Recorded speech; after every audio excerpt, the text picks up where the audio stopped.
Hello అండి. It's Monday afternoon. అందరికీ ప్రెగ్నెన్సీలో క్రేవింగ్స్ వస్తాయేమో, నాకేంటో పోస్ట్ పార్టంలో క్రేవింగ్స్ వస్తున్నాయి. కొత్త ఆవకాయ తినాలని చాలా రోజుల నుంచి క్రేవింగ్స్ ఉన్నాయి. బట్ వాటికి సరిపడ మామిడికాయల కంటే నాకెందుకో బెంగళూరు మామిడికాయలతో వేసుకుంటేనే కొంచెం బాగా అనిపిస్తున్నట్టు ఉంటుంది. ఇంకా మరీ పచ్చి కాయగా ఉండడం కంటే కూడా కొంచెం అట్లా అంగానికి వచ్చిన కాయలు అంటారు కదా, అలాంటివి అయితే వేసుకుంటే బాగుంటుంది అని చెప్పి అలాంటివే డాడీని తెమ్మన్నాను. డాడీ అయితే పొలానికి వెళ్ళి అందుకని చెట్లకి మందు కొట్టిన చెట్లు ఉంటాయి కదా, కొన్ని 2-3 చెట్లు అయితే ఇంటి కోసం వదులుకో ఉంటాము. ఆ చెట్లో నుంచి మామిడికాయలు అయితే తీసుకొచ్చారు ఈరోజు. సో ఆ మామిడికాయలని కడిగి కొంచెం పక్కన పెట్టి ఆరిన తర్వాత ముక్కలుగా కోసుకుంటున్నాను. ముక్కల సైజ్ అయితే నాకు కరెక్ట్గా తెలియట్లేదు, కాకపోతే కొంచెం చిన్నగానే చేసుకుంటున్నాను. ఎందుకంటే ఒకటి తీసుకున్నా తినడానికి మంచిగా వీలుగా ఉంటుందని చెప్పేసి.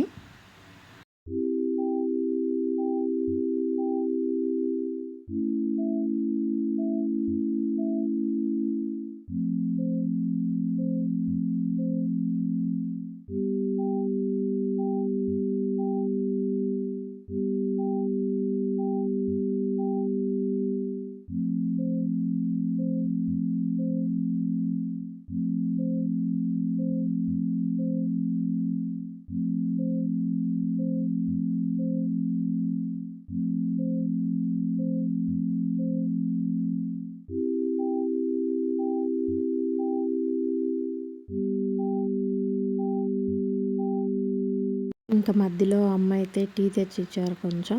సో అలా పని చేసుకుంటూ కొంచెం టీ తాగితే రిలాక్సింగ్గా ఉంటుందని చెప్పి, అయినా 11 అయిందండి. సో మనకి ఏదో ఒకటి పడాలి కాబట్టి టీ ఇచ్చారు.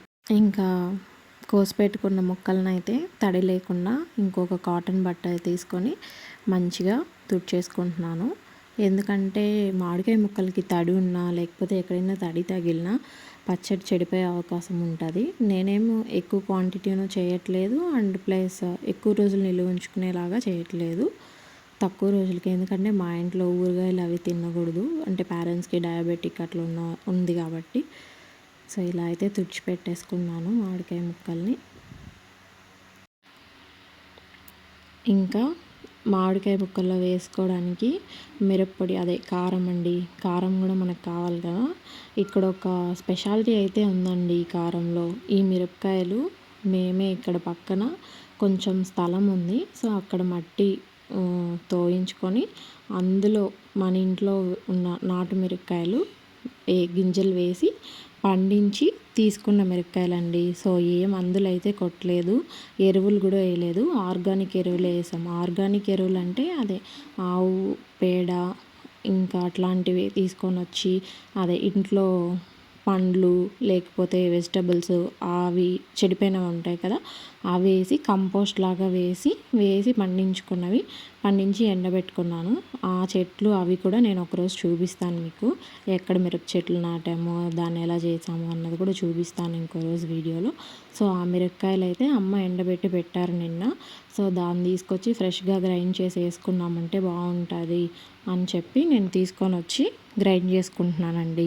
ఎందుకంటే మా ఇంట్లో కారం కొంచెం ఎక్కువే తింటారు కాబట్టి నేను కొన్ని ఎక్కువ మిరపకాయలు తీసుకుంటున్నాను. మీకు క్వాంటిటీస్ అంతా డీటెయిల్స్గా కావాలంటే నేను డిస్క్రిప్షన్లో మెన్షన్ చేస్తాను, మీరు చూసుకోవచ్చు. అలా ఆ బుల్లెట్ మిక్సీతో అయితే ఈజీగా గ్రైండ్ అయిపోతుంది అని చెప్పి గ్రైండ్ చేసుకుంటున్నాను.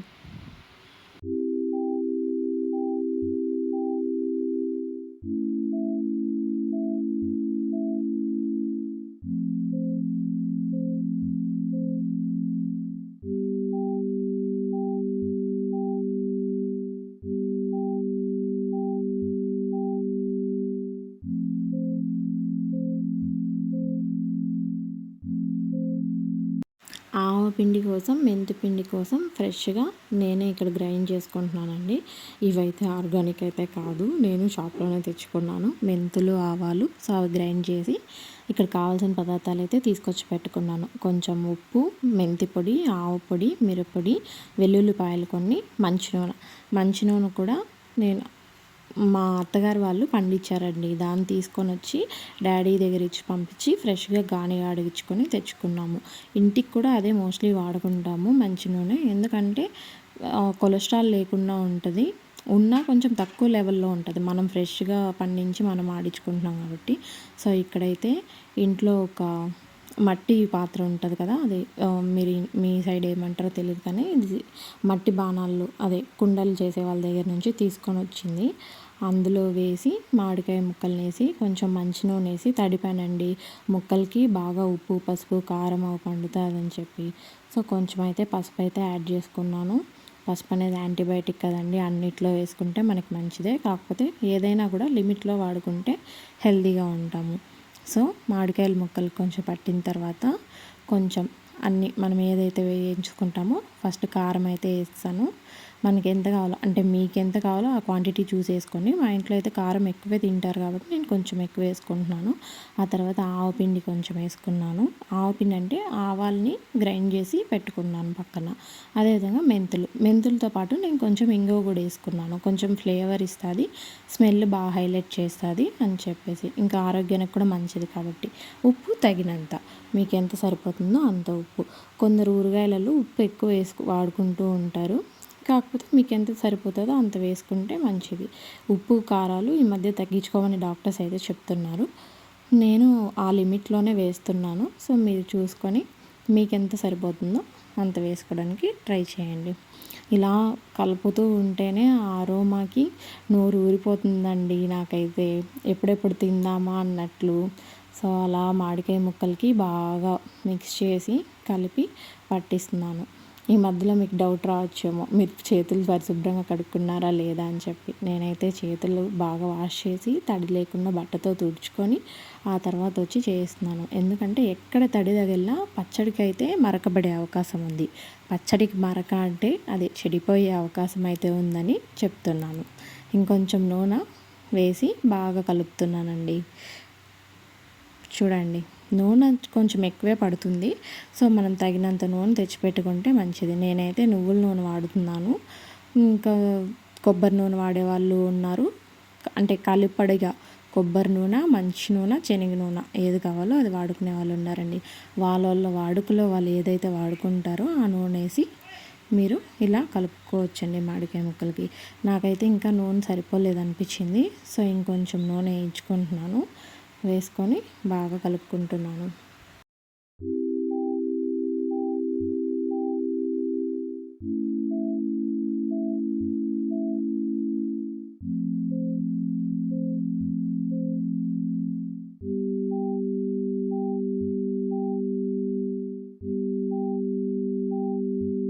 ఇంకా బాగా కలిపిన తర్వాత అమ్మకైతే కొంచెం ఉప్పు చూడమని చెప్పి ఒక చిటికెడ పక్కన పెట్టాను. సో అమ్మ చెక్ చేస్తున్నారు ఉప్పు కారం ఇంకా ఫ్లేవర్ అంతా కరెక్ట్గా ఉందా లేదా అని చెప్పి. సో అవంతా చెక్ చేసిన తర్వాత అమ్మ అయితే కొంచెం కారం తక్కువ ఉంది, ఇంకా ఆవు పొడి కూడా కొంచెం తక్కువ ఉంది అని చెప్పారు. సో సాల్ట్ కూడా కొంచెం యాడ్ చేసుకుంటే బాగుంటుంది అన్నారు. సో అందుకని చెప్పి దాంతో ఇంకొంచెం ఆవు పిండి కొంచెం వేసుకున్న, సాల్ట్ కొంచెం మా టేస్ట్కి తగినంత వేసుకొని, కారం కూడా కొంచెం ఎక్కువ కలుపుకున్నా అండి. అంటే మళ్ళీ మనం జాడీలో వేసి పెడతాం కదా, సో ఒక 3 days తర్వాత మళ్ళీ కొంచెం కారం తగ్గే ఛాన్సెస్ అయితే ఉంది. ఎందుకంటే అది బాగా మగ్గిన తర్వాత కొంచెం పులుపు ఎక్కడము, మామిడికాయలో ఉన్న ఫ్లేవర్ దిగుతుంది కదా, సో అప్పుడు కారం తగ్గే ఛాన్సెస్ ఉంటుందని చెప్పి కొంచెం కారం అయితే ఎక్కువే వేసుకున్నాను. మళ్ళీ నాకు నూనె తక్కువ అనిపించింది. సో లాస్ట్లో ఇంకొంచెం నూనె అయితే వేసుకున్నాను. అలా వేసి మిక్స్ చేస్తూ ఉన్నాను. ఇంకా చివరికి ఆవకాయ అయితే రెడీ అయిపోతుందండి. నిజంగానే అరోమా ఇల్లంతా వస్తుందన్నమాట. అమ్మ కూడా చెప్తుంది మంచి వాసన వస్తుందని. సో ఇంకా చివరిగా ఫైనల్ టచ్గా వెల్లుల్లిపాయ అయితే వేసుకున్నాను. వెల్లుల్లిపాయలు వేసి బాగా మిక్స్ చేసేసాను. ఎంత బాగా కలుపుతారో అంత బాగా ముక్కలకి మనం వేసిన పౌడర్లు మసాలాలు అయితే పడుతుందండి. కాబట్టి మీరు వేయడం కంటే కూడా మీరు కలపడం, మిక్స్ చేసి అయిపోయిన తర్వాత ఇంకా ఆవకాయ ఒక జాడీలోకి పెట్టి మూత పెట్టి దానికి ఒక బట్ట చుట్టి పక్కకైతే పెట్టేశాను. ఇంకా అమ్మ వేడిగా అన్నం చేశానని చెప్పింది. సో ఇంకా ఆవకాయ అయిపోగానే అన్నం కొంచెం అందులో వేసి బాగా అది కలిపి ఒక్కొక్క ముద్ద చేసి అమ్మ కొంచెం నేను కొంచెం అలా షేర్ చేసుకొని ఫినిష్ అయితే చేసేసామండి. నోరూరించే ఆవకాయ అయితే చేసేసాను. New mom with new avakaya అన్నట్లుంది. సో మీరు ఇలాంటి ఆవకాయ చేసుకోవాలనుకుంటే నా వీడియో చూడండి. కీప్ సపోర్టింగ్ మీ అండ్ నా ఛానల్ని కూడా సబ్స్క్రైబ్ చేసుకోండి. ఇలా ఇంకెంతో మరెన్నో ఇంట్రెస్టింగ్ వీడియోస్ కోసం కమెంట్ చేయండి. థ్యాంక్ యూ అండి. ఫైనల్లీ మన ఆవకాయ ఎలా తయారైందో చూడండి. ఇంకో 3 డేస్ తర్వాత కూడా నేను మళ్ళీ మీకు అప్లోడ్ చేస్తాను ఎలా ఉంది అని చెప్పి హిట్టా ఫట్టా అని.